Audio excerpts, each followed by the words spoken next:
Good morning, everybody. Welcome back again. I think I've already recorded an intro for this, but we're gonna go with it again. Yesterday, I went to go install this power steering line, and we got sidetracked hard with Mustang thing. Then life got in the way. It snowed yesterday, and I was like, you know what?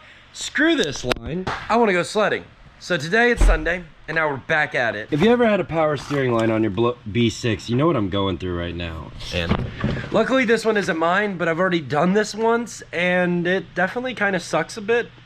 It's not the most difficult thing in the world. It's just where they put it, it's like, Audi, seriously. If you've never done a power steering return line on your B6 from the rack to the reservoir, you have to take the wheel off, driver's side wheel, and you have to get down into that cubby, back in there behind the tie rod end, and you gotta take this liner out partially. And this line is basically just like snaked down through here, through the firewall, and it comes back into one of these low pressure return lines. It goes to your power steering cooler. It's not the end of the world of things to do, but it's a little testy. I'm gonna rate this one kind of more of like a 6 on my scale, only because of all the crap that you have to get out between here and up here to get it done. I'll pop a card up in, I think I can pop a card up in this side or this side.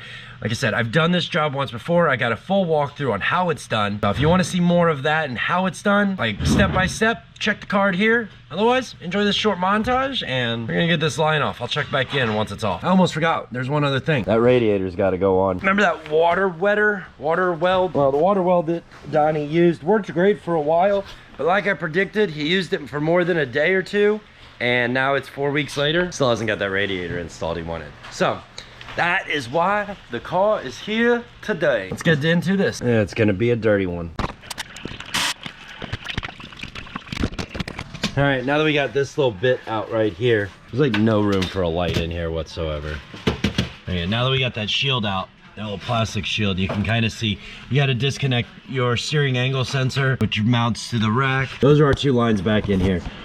This one right here, this one has got to come completely out to get to the bottom one that you need. You need this one right here. That's the one that runs all the way down through here, and then it comes over and chases into here. Those are, I believe both are 17 millimeters. Last time I did this, I highly recommend people using a extra long and a very, very special stubby 17.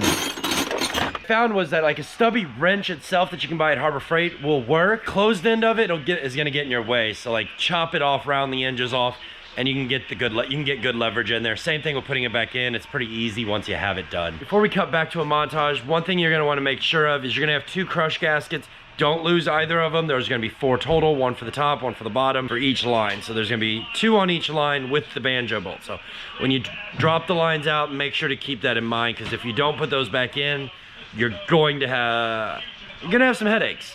It's gonna leak all over the place. You're gonna be pissed, and you're gonna have to go back in and fix this again. So there's like, might as well know that ahead of time.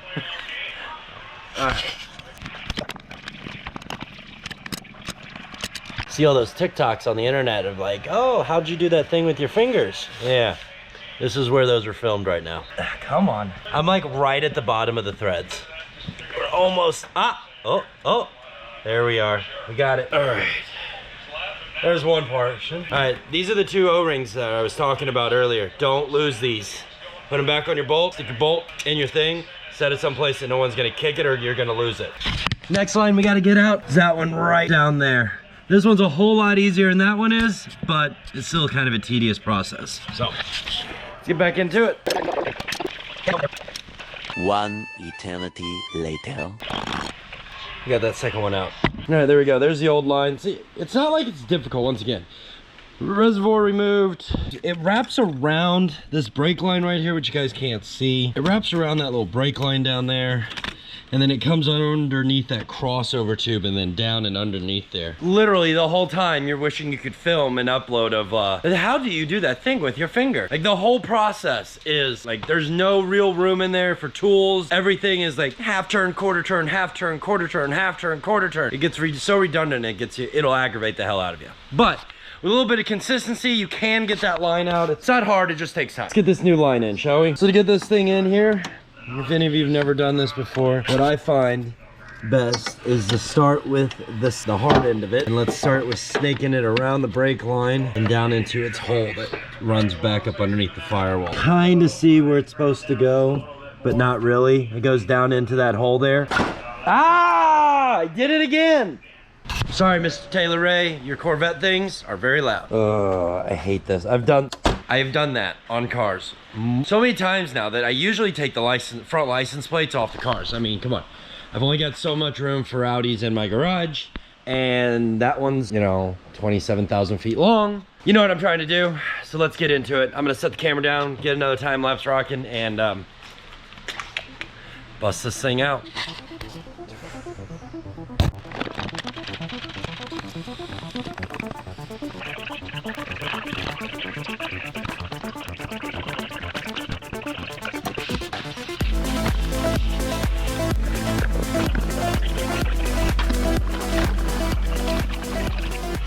All right, now that we're back from our little adventure into Wonderland, hopefully my hair is not like standing on end like Albert Einstein. We were at the snow, we were sledding yesterday.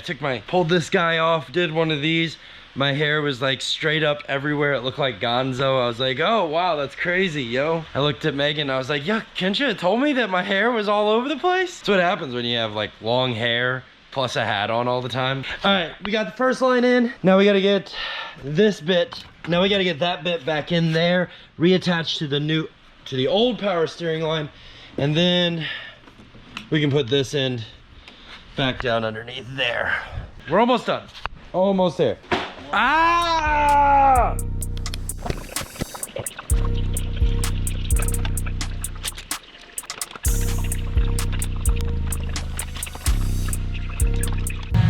Yeah, looks like we got no leaks yet.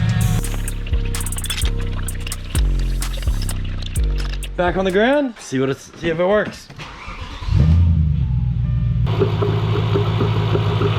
So far so good. It's making some awful sounds, but I think a lot of that is just like air. Oh yeah, a lot of it's just air exiting the system. We got power steering now.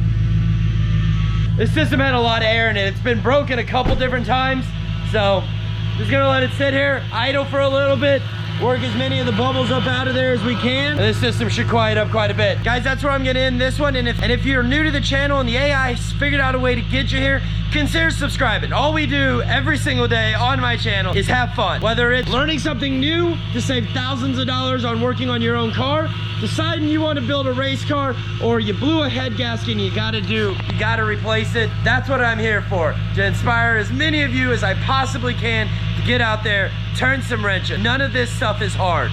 It is all easy. Hard is a perspective of what we put in our mind. Until next time, guys, thanks for watching. Thanks for subscribing. I'm Audi. Peace. I'll see you tomorrow.